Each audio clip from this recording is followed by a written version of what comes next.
Howdy y'all, I am Adam the Renaissance Nerd, and as always with a video like this, I love real Star Wars, first generation fan, EU guy, franchise closest to my little nerd heart.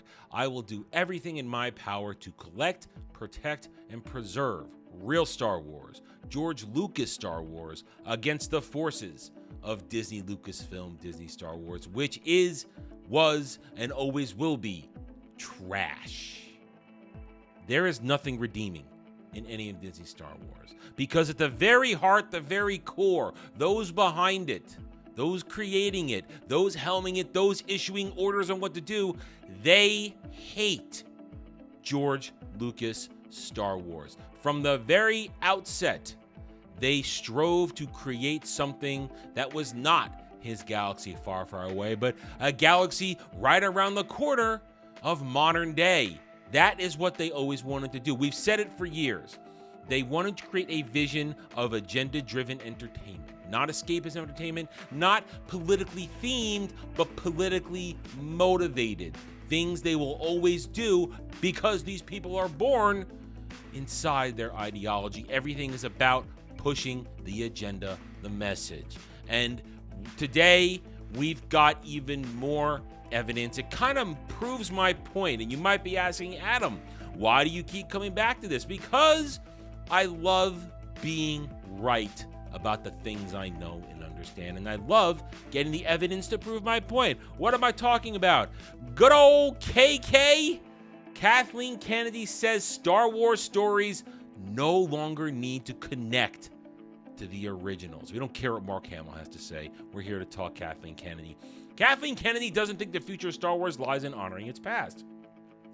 Lucasfilm president is once again under fire from longtime Star Wars fans, this time for new comments she made while promoting the rare theatrical screening of the original 1977 Star Wars at the BFI Film Festival in London. The showing featured the original cut of the film, famously unavailable in modern home media. I actually have it on modern home media. It's in a DVD case right over there. I have it along with another special edition disc. So it's there. You have it. If you knew when to get it, know how to get it, you can still have it on DVD, not just on VHS. But I have it. It's there. Ironically, the screening appears to have gone ahead against the wishes of George Lucas, who has long resisted releasing an unaltered version of his films. And there, George is wrong. George is wrong in that sense. I can say that as much as I love what George does. George is wrong.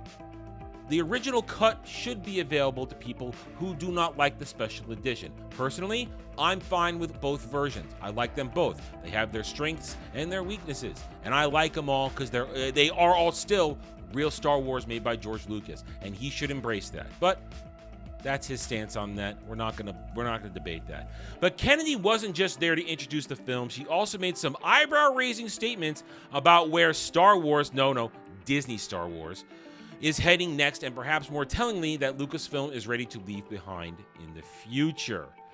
Here's why we're here today. I really think now that we're in a position where it's broadened the possibility of stories and filmmakers we can bring in to tell stories that mean something to them.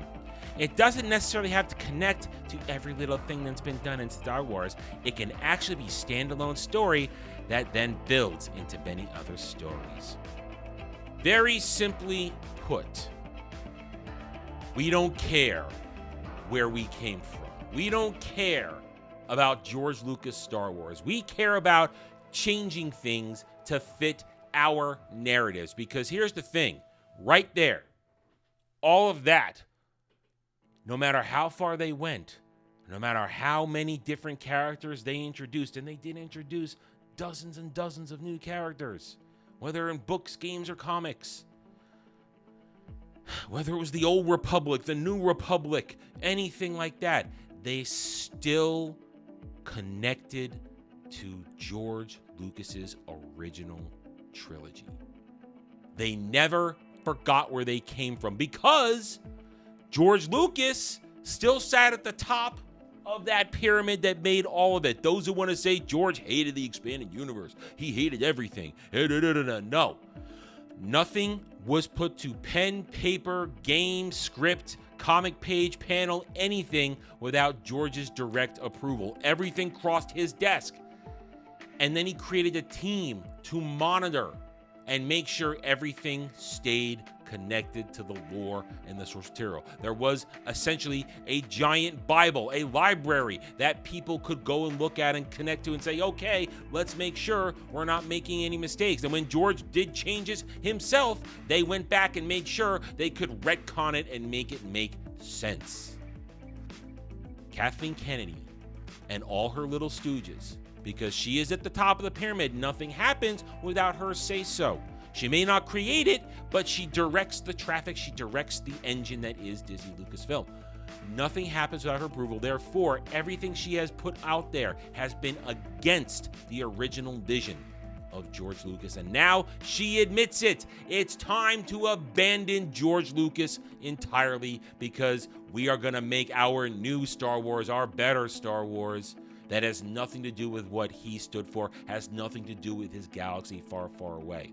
Allow creators like Leslie Headland, who wouldn't know Star Wars if she sat on it and it went up her fat ass. She wouldn't know it. Tony Gilroy famously admits, I don't watch Star Wars. I don't care about Star Wars. It's for his agenda purposes. He's using it as a vehicle for things he wants to say. And Dave Filoni, we all know what Cowboy Dave is about. He's about taking everything George Lucas did and warping it and perverting it and making it his own, his version, his Mandoverse. That's what he cares about. That's what they all care about. They all care about taking something somebody else, a brilliant creative man, put down and gave to the world, and changing it to their vision, their version, without honoring where it came from. That is the truth.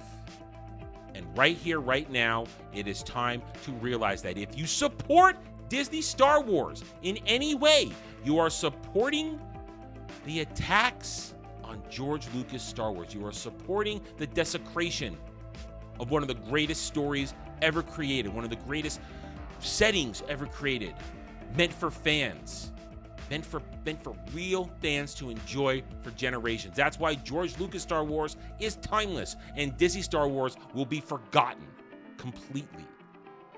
There is no Star Wars in Disney Star Wars. No matter where you go, no matter what you do, no matter what you say, oh, I like this, it's actually good, oh, we could keep that, all roads lead to Jake Skywalker and the sequel trilogy, and now beyond, if they ever do get that Rey movie made.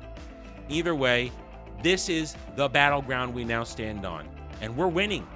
Disney Star Wars and all their fake fans and stans and morons who try to say Andor is good, they're losing badly, completely and totally. And here we are, the real fans. We never moved, we never left, we've always been here, and we will continue to be here, because if you love Star Wars, it's still alive for you. It's just waiting for you to come back and say, hey, let's dance. For now, this dance is over here. Thank you for watching this video. If you enjoyed it, hit the like button, subscribe to me right here on YouTube, or hope to earn your trust and support using facts and logic, because facts and logic do not care about fake fan Stan and SJW Fifis. Thank you again for watching. Take it easy. Thanks for watching, everyone. If you enjoyed the video, hit that like button, subscribe to the channel, check out my gaming channel at Renaissance Nerd Arcade, and follow me on X Twitter under @TheRedNerd. Thanks again for watching. Take it easy.